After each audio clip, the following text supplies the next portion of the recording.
Assalamualaikum warahmatullahi wabarakatuh. Selamat datang dalam pembelajaran Bahasa Indonesia kelas 9. Pembelajaran hari ini kita akan membahas mengenai menelaah struktur dan kebahasaan teks pidato persuasif. Keberhasilan sebuah pidato tentu tak lepas dari persiapan yang kita lakukan. Salah satu persiapan penting yang kita lakukan sebelum berpidato adalah membuat naskah. Untuk membuat naskah pidato persuasif, ada beberapa bagian dalam struktur pidato. Yang pertama adalah pembukaan. Dalam bagian ini ada 3 hal penting yang harus kita sampaikan, yaitu salam pembuka, sapaan penghormatan, dan ucapan rasa syukur. Baik, yang pertama adalah salam pembuka. Artinya, salam kita sesuaikan dengan pendengar yang latar belakang atau kondisinya. Contoh, jika semuanya muslim, maka kita bisa mengucapkan Assalamualaikum warahmatullahi wabarakatuh. Namun, jika pendengar kita umum, maka kita bisa melihat kondisinya. Jika pidato tersebut disampaikan pada pagi hari, maka bisa mengucapkan selamat pagi. Namun jika siang hari, mengucapkan selamat siang dan seterusnya. Oke, yang kedua adalah sapaan penghormatan. Kalimat ini digunakan untuk menyapa pendengar yang hadir pada saat itu. Kalian tidak hanya menyapa di awal pidato saja, namun bisa juga di sela-sela pidato untuk membangun komunikasi dengan pendengar. Sebagai contoh, hadirin yang saya hormati.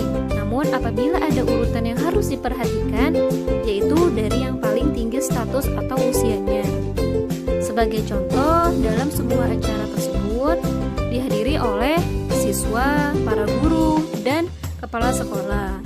Maka urutan kalimat sapaan yang benar adalah yang kami hormati kepala sekolah, yang kami hormati pula Bapak Ibu guru, dan teman-teman yang kami banggakan. Selanjutnya, setelah sapaan penghormatan adalah kalimat pembuka. Kalimat pembuka biasanya berisi ucapan rasa syukur, terima kasih, dan bisa juga sebagai pengantar isi dari pidato yang akan disampaikan. Struktur selanjutnya adalah isi. Bagian isi di sini adalah bagian yang paling penting dari suatu pidato, dan di dalamnya memuat gagasan, arahan, dan pesan. Gagasan artinya adalah hasil pemikiran, harapan, atau keinginan. Selanjutnya yang kedua adalah arahan, yaitu petunjuk untuk melakukan pesan. Dan terakhir adalah pesan, yaitu sebuah nasihat. Oke, sebagai contohnya adalah gagasan. Gagasan di sini, kebersihan lingkungan itu penting untuk kita jaga. Arahannya, jagalah kebersihan lingkungan. Pesannya, membuang sampah pada tempatnya dan membersihkan selokan. Dan struktur yang terakhir adalah penutup pidato, yaitu di dalamnya memuat beberapa hal, di antaranya harapan agar pesan yang disampaikan bermanfaat bagi pendengar. Kedua, permohonan maaf kepada pendengar jika ada kesalahan. 3, ucapan terima kasih kepada pendengar. Dan terakhir adalah salam penutup. Selanjutnya, ketika akan berpidato, ada 4 metode yang bisa digunakan. Di antaranya, 1, metode impromptu. Artinya, metode pidato yang dilakukan secara spontan atau tanpa persiapan terlebih dahulu. 2, metode memoriter, yaitu metode berpidato dengan menghafalkan naskah pidatonya terlebih dahulu. 3, metode naskah, artinya metode berpidato dengan membacakan teks atau naskah pidatonya. Dan terakhir adalah eksemporan, yaitu metode berpidato dengan terlebih dahulu menyiapkan garis-garis besar konsep pidato yang akan disampaikan. Oke, jadi impromptu artinya adalah spontan, memoriter adalah menghafal, naskah adalah membacakan pidatonya, dan terakhir eksemporan itu adalah hanya menuliskan poin-poin pentingnya saja, lalu dikembangkan dengan pemikiran sendiri secara langsung. Ciri-ciri kebahasaan teks pidato persuasif. 1. Kalimat aktif. Kalimat aktif terbagi menjadi 2, yaitu kalimat aktif transitif dan kalimat aktif intransitif. Kalimat aktif transitif adalah kalimat aktif yang predikatnya memerlukan objek. Contohnya, kucing itu melompati pagar. Baik, sekarang kita buktikan ya pola kalimatnya. Kucing di sini sebagai subjek, melompati predikat, pagar objek. Jadi kalimat ini adanya objek. Namun jika tidak ada objek, maka kalimat tersebut belum dianggap sebuah kalimat yang jelas. Karena kucing itu melompati. Melompati apa? Nah, jadi memerlukan adanya objek. Kalimat aktif intransitif adalah kalimat aktif yang tidak memerlukan objek. Sebagai contoh, kami bermain di tanah lapang. Coba kita buktikan pola kalimatnya. Kami sebagai subjek, bermain sebagai predikat. Di tanah lapang, apakah objek? Jelas bukan ya, di tanah lapang termasuk ke dalam keterangan tempat. Jadi walaupun tidak ada objek, kalimat tersebut sudah jelas maknanya. Oke, contoh berikutnya, dia bernyanyi. Dia sebagai subjek, bernyanyi sebagai predikat. Jadi tidak ada objek, kalimat tersebut sudah jelas.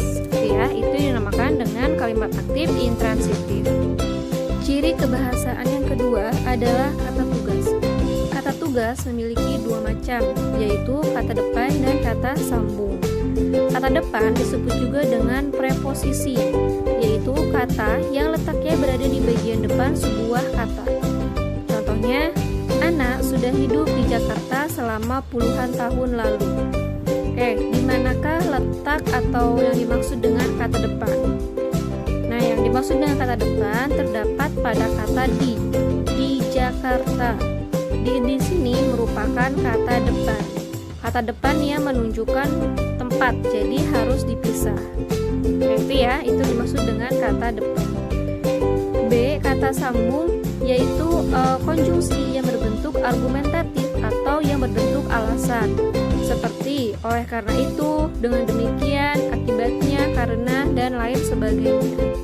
3, kosakata emotif, yaitu kata kerja yang menimbulkan atau membangkitkan perasaan emosi sehingga orang lain tergugah. Sebagai contoh, sampah yang berserakan itu memang tidak sedap dipandang mata.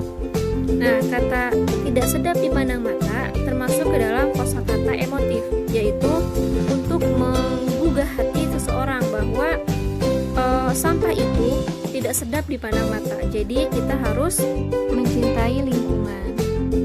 3, sinonim, yaitu persamaan atau padanan makna kata. Sebagai contoh, jika dilihat dari segi perspektif hukum, semua yang ia lakukan terbukti melanggar hukum. Nah, di manakah letak sinonimnya? Yaitu pada kata perspektif, yang artinya atau sinonimnya adalah sudut pandang. 5, kata benda abstrak, yaitu kata yang menyatakan benda yang sifatnya abstrak atau tidak berwujud. Nah, jadi kata benda itu ada abstrak, ada konkret. Jika abstrak adalah tidak terlihat atau tanpa wujud, sedangkan konkret adalah melibatkan panca indera. Itu ya, contoh dari kata benda abstrak seperti kata nama. Sekian pembelajaran kali ini dan terima kasih telah mempelajari materi mengenai teks pidato persuasi.